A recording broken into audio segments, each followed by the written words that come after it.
Bonjour à tous et bienvenue pour cette nouvelle semaine de Grande Table. Trump ou la disparition du politique, alors que s'ouvre cette semaine au Sénat le procès en destitution du président américain. Rendez-vous à partir de 12h55 avec le philosophe communiste Alain Badiou, auteur de Trump, simplement intitulé aux presses universitaires de France. Trump qui est selon lui l'incarnation du monstre capitaliste. Il nous dira pourquoi et comment il observe, analyse le moment politique que nous sommes en train de vivre. Il sera en dialogue avec Hervé Aubron, rédacteur en chef du nouveau magazine littéraire. Mais d'abord, entier avec Le Monde. À l'occasion des 60 ans de la disparition d'Albert Camus, il fut une des voix les plus percutantes de la France issue de la Résistance. Ami puis ennemi juré de Sartre, prix Nobel de littérature en 1957. Retour sur le parcours littéraire, politique et amoureux de l'auteur de L'étranger et de L'homme révolté, tout de suite sur France Culture. La Grande Table. Olivia Gesbert. Parcours littéraire, politique et amoureux de l'auteur de L'étranger, de L'homme révolté, mais aussi sur la vie de cet enfant de Mondovi en Algérie, puis des quartiers pauvres d'Alger, mort à 47 ans dans un accident de voiture en France. Albert Camus, 60 ans après. Une nouvelle édition sous étui de ses œuvres complètes vient de paraître dans la collection Quarto de Gallimard, son éditeur historique. Sa magnifique correspondance amoureuse avec Maria Cazares est désormais accessible en folio. L'amitié en guerre, enfin, ses échanges avec Elsa Triolet sont à lire dans le numéro de janvier de la Nouvelle Revue Française, ainsi que Camus des Pays de Liberté, qui vient de paraître chez Stock de l'historien Vincent Duclerc, accompagné d'un inédit de l'auteur. Et pour retracer sa vie, un documentaire produit et réalisé par notre invité Georges-Marc Benamou, Les vies d'Albert Camus, raconté par Philippe Torreton, le comédien, et diffusé ce mercredi sur France 3. Bonjour Georges-Marc Benamou. Bonjour. Merci d'être avec nous. Avec des archives magnifiques, la vie donc de cet homme, de cette figure intellectuelle, la postérité, est-ce qu'elle le laisse enfin un peu en paix 60 ans après? Est-ce qu'Albert Camus a toujours autant d'admirateurs et de détracteurs que de son vivant pour vous? C'est bien sûr très subjectif et j'ai plutôt le sentiment que la postérité est plutôt bienveillante ces temps-ci. C'est curieux. Il y a eu un loupé sur son entrée malheureuse, tentée par Nicolas Sarkozy dans les années 2008-2009 au Panthéon. Ça a été raté. François Hollande a oublié de célébrer le centenaire de Camus en 2013. Mais là, ce 60e anniversaire, pour des raisons obscures, a l'air d'ouvrir, de remuer, d'agiter, y compris dans le monde entier. Vous savez qu'il y a une société des études camusiennes qui est très pointue, qui fait des colloques tous les 2 ans, qu'il y a des pays camusiens particulièrement, des pays qui le sont moins. Donc il y a une résonance internationale nouvelle, étrange, perpétuée et renouvelée. Pourquoi vous êtes, vous, intéressé à lui? Alors on imagine qu'il y a déjà une origine commune, l'Algérie, qui a pu vous rapprocher. Qu'est-ce que vous aviez envie d'aller chercher sur lui qu'on ne connaissait pas déjà? Probablement, effectivement, une forme de sentiment étrange, confus, enfantin, de parenté avec cet oncle symbolique disparu. Je pense que cette mort a frappé tout le monde et au fond, le bon camp, me semblait-il, dans cet enfer que fut la guerre d'Algérie, c'était justement de ceux qui choisissaient et refusaient la terreur et l'affrontement entre populations arabes, kabyles et européennes. Et qui a une boussole Camus. On ne sait pas comment ce serait terminé, quelle était sa position, puisqu'il meurt en 60. Mais quand on connaît la fin de l'histoire ou la suite de l'histoire, c'est-à-dire ce qu'est devenu l'Algérie de M. Bouteflika, on entend autrement ces exhortations, les premières de 1939, celles de l'après-guerre où il exhorte la France à comprendre, et sa politique contre le terrorisme à la fois du FLN et de l'armée française. Donc cet entre-deux, ce refus de choisir, oui, je trouve ça en tout cas intéressant philosophiquement et humainement. Même s'il a raté, pardon.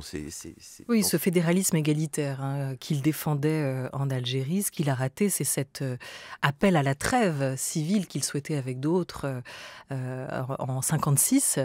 On se dit qu'il aurait vécu la guerre d'Algérie, qu'il en aurait été meurtri s'il avait vécu plus longtemps, probablement. On mésestime, et j'ai eu ce sentiment dans mes conversations avec Germaine Tillon, qui était très proche, très très proche d'Albert Camus, beaucoup plus que de Sartre. J'ai entendu dire Germaine Tillon, je ne vais pas la faire parler, Sartre ce salaud, sur la question algérienne, alors qu'elle était proche de Camus. Il y a eu une tentative folle dans les années début 56 et 57 de Camus, Germaine Tillon, d'arrêter la machine à terreur. Et on connaît mal ces actions, les actions de Camus, les actions de Germaine Tillon auprès du FLN, auprès des gens de la Casbah, qui, devant l'obstination de l'armée française, vont choisir la politique de la terreur. C'est un moment, une année, cette année 56, où rien n'est joué. La beauté et les humiliés, j'espère toute ma vie n'avoir été infidèle ni à l'une ni aux autres, a dit Albert Camus. C'était un tempérament révolté qui va s'exprimer à plusieurs reprises, une certaine conception du courage et un refus de l'injustice. Vous diriez qu'il est là le marqueur de la pensée camusienne. Oui, cette pensée du Sud, et c'est la voix de Camus qu'on entend à la fin du film, cette double exigence, la beauté du monde et la défense des humiliés, tenir cet équilibre. Au fond, c'est ça, sa pensée du Sud. Cette pensée du Sud, ses détracteurs disaient cette indifférence méditerranéenne. Hein. Quand on relit, quand on redécouvre l'affaire de l'homme révolté, quand on voit, quand on dissèque, comme je l'ai fait, comme je le fais dans ce film, la brouille Sartre, Camus, Beauvoir, parce qu'il y aura un rôle de Simone de Beauvoir, on ne peut pas ne pas être en colère, pour plusieurs raisons. La première, c'est que c'est Camus qui avait raison. Comment défendre Staline et le communisme en 1954 ? 2 années plus tard, Sartre aura compris. Mais entre-temps, on aura traité Camus de fasciste. Deuxièmement, c'est que c'est vraiment une bande parisienne qui va lyncher Camus. Non seulement, vous l'avez dit, Francis Janson, qui par ailleurs est un personnage très intéressant, mais qui va moquer l'indifférence méditerranéenne et le côté, bon, au fond, c'est pas un agrégé de philo, mais Simone de Beauvoir qui va lyncher Camus. Enfin, les lynchages, ça ne date pas d'aujourd'hui. Quand elle écrit dans son prix Goncourt de 54 Les Mandarins, le personnage le plus noir, celui qui trompe publiquement sa femme, et c'est comme ça que Francine Camus l'apprendra, c'est Camus. Donc il y a une grande dépression qui s'ensuit après ce lynchage chez Camus que je raconte et qui est sensible et qui est bouleversante, oui. Est-ce qu'il faudrait aujourd'hui encore choisir son camp entre Sartre et Camus ? Est-ce qu'on ne peut pas se dire qu'il y avait quand même des éléments de vérité chez l'un comme pour l'autre, chez l'autre d'ailleurs, l'un comme l'autre ont atténué quand même la brouille sur le tard. Camus, de son côté, a estimé que sur le fond, il y avait des positions parfaitement respectables des deux côtés, mais radicalement opposées, disait-il. Et puis on se souvient quand même aussi des mots de Sartre à la mort de Camus dans un hommage publié dans France Observateur. Nous étions brouillés, a dit Sartre, lui et moi. Une brouille, ce n'est rien. Dut-on ne jamais se revoir, tout juste une autre manière de vivre ensemble et sans se perdre de vue dans le petit monde étroit qui nous est donné. Avant de louer son humanisme, avant de louer sa pureté, son austérité et son combat aussi. La lettre de Sartre à la mort de Camus, ce texte est effectivement tout à fait bouleversant. Catherine Camus prête à Simone de Beauvoir le rôle le plus noir dans cette histoire. Pourquoi ? Faut lui demander. Mais en tout cas, il y a beaucoup de choses qui viennent, qui ne sont pas de l'ordre purement de la philosophie et qui viennent parasiter. Mais il n'empêche que sur la question politique, faut-il choisir entre Camus et Sartre sur la question de l'efficience véritablement de l'engagement politique, sur la question de la guerre d'Algérie comme sur la question du stalinisme, je me range moi personnellement résolument du côté de Camus. Alors, Albert Camus, premier essai publié, L'envers et l'endroit. Premier roman vraiment publié, L'étranger, c'est en 1942 par Gallimard. La peste qu'il écrit pendant la guerre sortira 7 ans plus tard. Camus était écrivain. Est-ce qu'il se sentait plus, à vos yeux, dramaturge, qu'essayiste ou romancier ? Le théâtre avait une importance forte pour lui, Georges-Marc Benamou. Moi, c'est ça qui, au fond, m'a frappé. Ça n'est pas un intellectuel au sens convenu du terme, au sens voltairien, au sens Zola ou au sens sartrien. Et lui-même, ça m'a beaucoup intéressé quand il parle de ses livres et quand il parle de philosophie, choisit la voie du roman. Il dit on ne défend mieux des idées qu'avec on défend des idées avec des images, avec des émotions. Et au fond, il a une quête qui est à la fois... il a une quête il est un artiste. Au fond, est-ce qu'il est un romancier ou est-ce qu'il est un intellectuel? Il est un artiste et je crois qu'il a plusieurs modes d'expression et que son mode d'expression par le roman fait de lui un artiste parce qu'il invente des formes romanesques tout à fait nouvelles. Il hume l'air du temps, il passe en proximité avec la littérature américaine, mais en même temps, avec le premier homme, son dernier livre, il réinvente son style, il sort d'une impasse. Donc oui, c'est un grand artiste. Et injuste. Qu'est-ce qu'être un bon auteur? Écoutons Albert Camus, un an avant sa mort en 59. On me dit parfois, comment conciliez-vous dans votre vie le théâtre et la littérature? Eh bien, j'ai exercé beaucoup de métiers dans ma vie par goût et par nécessité. Et il faut croire que je suis arrivé à les concilier tous avec la littérature, puisque je suis resté un écrivain. J'ai même l'impression que c'est à partir du moment où je consentirai à n'être plus qu'un écrivain que je cesserai d'écrire. Et pour le théâtre, en tout cas, la conciliation est automatique, puisqu'il est pour moi le plus haut des genres littéraires et, en tout cas, le plus universel. J'ai connu et beaucoup aimé un metteur en scène qui disait généralement à ses auteurs ou à ses acteurs « Écrivez ou jouez pour le seul imbécile qui soit dans la salle ». Et tel qu'il était, il ne voulait pas dire « Soyez bête ou vulgaire vous-même », mais « Parlez pour tous, quels qu'ils soient ». En somme, il n'y avait pas d'imbécile pour lui. Tous méritaient qu'on s'intéressât à eux. Mais parler à tous est dangereux. On risque toujours de viser trop haut ou de viser trop bas. Parler à tous est dangereux, on risque de viser trop haut ou de viser trop bas.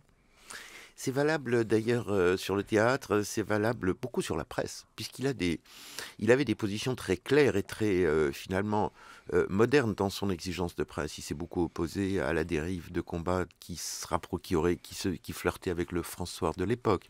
Il a développé une certaine éthique du journalisme que récemment François Sureau, je crois, a rappelé dans un livre ou dans un texte. Au fond, ni trop ni trop bas, oui, ça s'applique assez bien à lui. C'est une archive intéressante, mais c'est un texte qu'il avait appris par cœur, sa diction dans le passage que vous passez est particulière parce qu'il avait appris ce texte par cœur, m'attendez.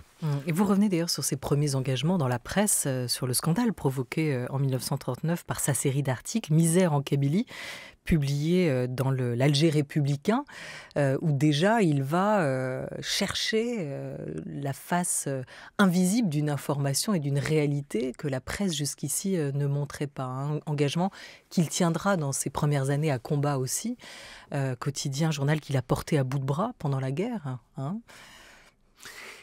Alger républicain, effectivement, c'est une aventure. Il a 23 ou 24 ans quand il rentre. C'est un journal qui se lance dans l'Algérie de droite, coloniale, pesante, qui est un projet tout à fait révolutionnaire, mené par un ami d'Aragon qui arrive à Alger. Et il y a tout de suite un coup de foudre entre cet homme, Pascal Piat, et le jeune Camus.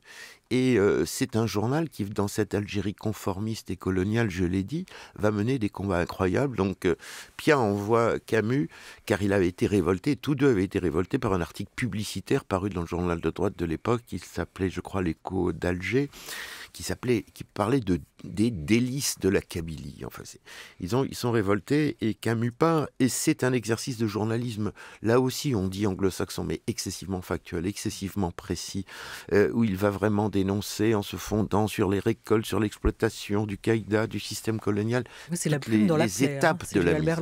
Ouais. Et c'est un texte qui va en faire à la fois quelqu'un de très connu en Algérie et la bête noire du pouvoir colonial, puisque le préfet, le gouvernement général le prennent pour un communiste, un anarchiste, un trotskiste, et qu'on va finir par le virer d'Algérie en 1940, quoi. Si j'en reviens au Camus, écrivain, essayiste et romancier, vous parlez-vous d'une œuvre-vie, dans le sens où les deux sont à vos yeux indissociables? Alors c'est le grand débat de l'époque, hein, ça, vous l'avez remarqué. Est-ce qu'il faut séparer l'œuvre de la vie? On le fait pour des très grands écrivains, comme Céline, on le fait pour des écrivains plus circonstanciés dans l'actualité. Et au fond, c'est assez rassurant, si vous voulez, avec Camus, de ne pas avoir à faire ce travail. Parce que lui-même n'avait pas choisi de le faire. Parce qu'au fond, on ne choisit pas, on n'a pas envie. Effectivement, il y a des passerelles entre l'œuvre et la vie. Effectivement, par moments, il peut paraître pas très pas très exemplaire dans son rapport aux femmes, en tout cas encore qu'il n'est jamais tombé dans des travers horribles. Il n'est pas très gentil avec Francine. Il y a une part d'ombre, il y a une part de lumière, mais il y a une part d'ombre. Mais en fait, on ne peut pas séparer cette œuvre et cette vie. Et on voit bien comment l'étranger se nourrit de souvenirs de ses amis oranais qui lui racontent cette anecdote. Je n'ai pas eu le temps de le traiter dans le film. Il a connu les gens qui sont les protagonistes de la scène du pistolet sur la plage d'Oran. Il a vécu la montée du fascisme et de l'antisémitisme à Oran. C'est le cadre de la peste. La chute, c'est son histoire. C'est l'histoire du suicide de Francine, sa femme. Donc oui, œuvre-vie. La chute, le film avance que, notamment par le témoignage de Catherine Camus, cet ouvrage de Camus aurait été inspiré par la tentative de suicide de sa femme, Francine, son épouse, qui traversait des phases de dépression assez importantes. Vous pensez que c'était un grand livre sur la culpabilité, la chute ? En tout cas, Sartre, qui était déjà fâché, pense que c'est le plus grand livre de Camus. C'est un très grand livre. D'ailleurs, il faut souligner que c'est un récit, ça n'est pas un roman. Oui, c'est de manière assez transparente l'histoire d'un homme indifférent à la détresse de sa femme. Et Catherine Camus lui dira, ce livre-là, tu me le dois. Oui, ça, en tout cas, toutes les années 50... Francine Camus, sa pardon. femme. Oui. Catherine, c'est la fille. Oui. Francine dira cela, et ce drame et l'état de Francine, qui par ailleurs était une dépressive et malheureuse, va le hanter jusqu'au bout, dans une fidélité, dans un cadre familial qui sera maintenu malgré les vies multiples, les vies amoureuses, les vies d'Albert Camus. Voilà, et vous les évoquez, ces vies. Il faut dire que le jour de sa mort, il est encore le mari de Francine, l'amant de Maria Cazares, avec qui il forme un couple mythique que vous racontez aussi dans ce documentaire, et celui de la peintre Mette Ivers, qui témoigne devant votre caméra, un de ses dernières amours. Il était charismatique et séducteur avec les femmes avant de prendre la route, de monter en voiture avec son camarade Michel Gallimard. Ce jour-là, le jour de sa mort, il aura envoyé à chacune de ces femmes aimées, de ses maîtresses, une lettre. De ce que vous racontez, alors, est-ce qu'il faut juger le fait de savoir si c'était un jeune macho, comme vous le qualifiez à un moment d'ailleurs dans le documentaire, un homme à femme ou pas? On va écouter un extrait sur sa rencontre avec Maria Cazares de votre documentaire, Georges-Marc Benamou, diffusé ce mercredi sur France 3, Les vies d'Albert Camus. Elle a 21 ans, Camus en a 30. Maria Cazares est incandescente. Une jeune comédienne en vue. Elle est espagnole. Et Camus n'est pas insensible à ses racines, qui sont aussi les siennes. Elle a tourné dans Les Enfants du Paradis et Les Dames du Bois de Boulogne. Avec Maria, c'est tout de suite l'amour fou, la passion, le vertige. Dès le premier regard, dès les premières répétitions de la pièce de Camus, Le Malentendu, où elle va jouer une sœur diabolique. C'est la passion amoureuse et la passion du théâtre qui vont se mêler. Commence alors, là, une vie fusionnelle sur les planches du théâtre des Mathurins.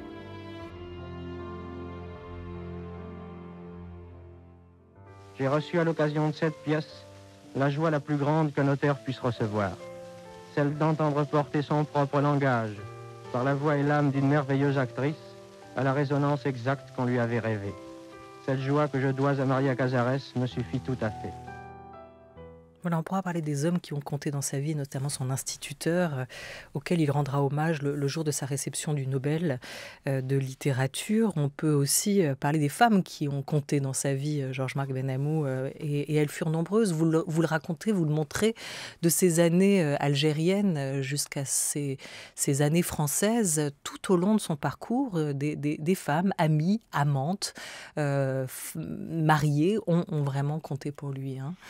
Oui, ce qui est assez étrange, d'ailleurs, c'est cette, comme vous le racontiez, c'est cette scène où, à Lourmarin, ce jour-là, avant de prendre la voiture, alors qu'il devait prendre le train, il écrit à ses trois passions, outre sa femme légitime, qui vient de prendre le train, il fait cette lettre magnifique à Maria. Elles sont toutes magnifiques, il lui donne rendez-vous le lendemain, pas trop tard à cause de la route. Il écrit avec la même qualité, le même engagement, peut-être encore un peu plus, à la jeune Mette Ivers dont il est follement amoureux depuis 2 ans et demi. et qui témoigne dans ce film. Et il écrit aussi à la comédienne Catherine Sellers, avec qui il a vécu une aventure théâtrale. Oui, effectivement, c'est assez étonnant, fascinant, cet homme a plusieurs femmes.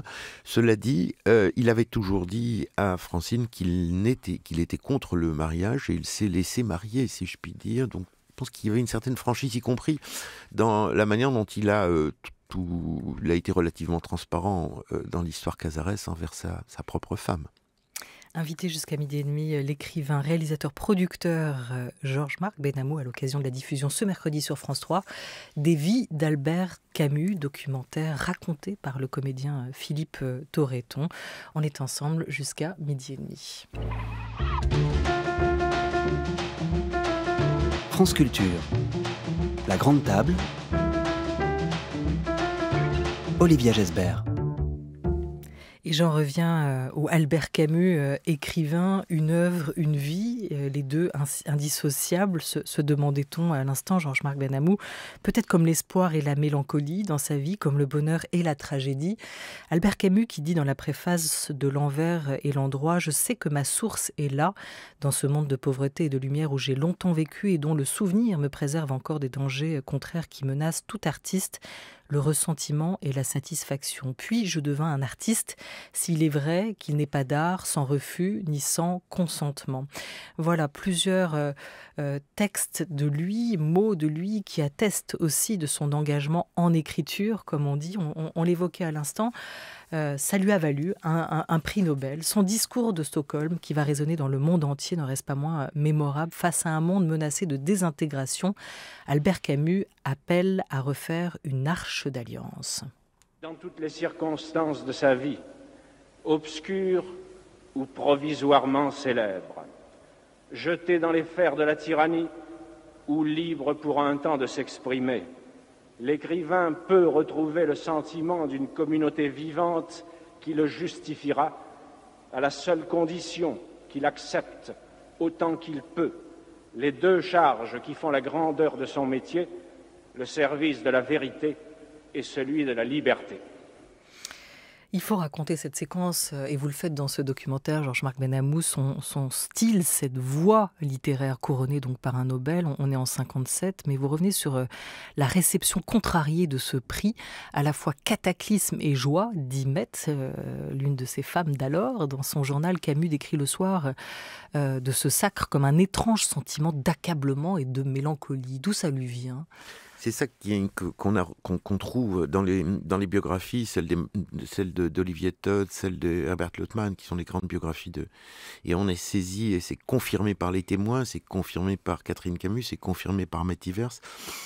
La stupéfaction d'avoir le prix Nobel et la consternation au soir de la désignation, et après le Nobel et au retour de Stockholm, une profonde dépression et des envies suicidaires qu'il note dans son journal et qui sont attestées. Alors on pourrait imaginer que c'est le plus grand sacre, effectivement, de cet enfant pauvre de Bellecour, que c'est le bonheur. Cette histoire, plus la manière dont Paris, Sartre, Jean-Jacques Brochier, qui lance cette baseline, comme on dit aujourd'hui, philosophe pour classe terminale, tout cela va le blesser, plus peut-être un sentiment d'imposture, l'imposture de l'enfant pauvre, pour le mettre dans une dépression extrême et très inquiétante selon ses proches, envie suicidaire. Il les note, c'est confirmé. Qui va le rattraper, ce sentiment d'imposture, donc sur la fin de sa vie. Il a 45 ans au moment de la réception de ce Nobel. Il va écrire un mot tout de suite à son instituteur, hussard de la République, pour le remercier de cette main tendue à l'époque sans laquelle il ne serait pas devenu ce qu'il a été. Le premier homme, un cri de libération, dit sa fille devant votre caméra, livre publié à titre posthume au début des années 80. Pourquoi ce livre est important pour vous ? Peut-être le plus important. Peut-être le plus important, oui. Il est dans une impasse créative, une impossibilité d'écrire, une phase dépressive dont on a parlé. Il n'a plus rien publié de fondamental depuis la chute. Et c'est un grand écrivain consacré, comme on l'a dit, par le Nobel, et en même temps totalement sec, totalement désespéré. Et il va rechercher un style nouveau.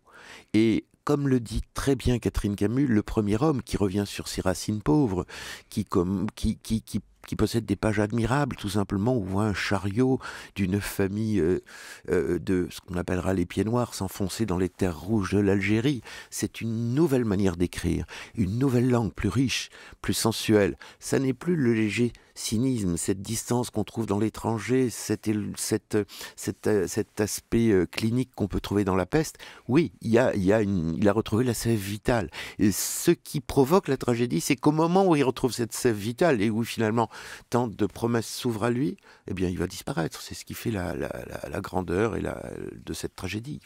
Olivier Todt, que vous citiez tout à l'heure, fait partie des conseillers historiques sur ce documentaire. Il y a, vous, Georges-Marc Benamou, une archive des images que vous avez vues ou découvertes à l'occasion de ce film qui resteront, ou qui restera, s'il n'y en a qu'une, particulièrement. Oh, j'aime bien les films amateurs qui ont été filmés chez les Gallimard et qu'on a colorisés, où on voit Camus mimer une corrida. Alors c'est tout à fait burlesque, il mime une corrida devant sa femme, ses enfants, les Gallimard, et c'est des images 8 mm de l'époque qui sont tout à fait attachantes. Qui les a gardées, ces images ? Ce sont les éditions Gallimard, on les a trouvées dans les archives des éditions Gallimard. Une sorte de Camus en toréador ironique. C'était même scène d'une vie heureuse, en fait, à ce moment-là. Hein. Avant la grande tragédie. Avant la grande tragédie. Les vies d'Albert Camus, 1913-1960. Votre documentaire, Georges-Marc Benamou, est diffusé ce mercredi sur France 3 en partenariat avec France Culture. Merci beaucoup à vous d'avoir été avec nous. France Culture, l'esprit d'ouverture.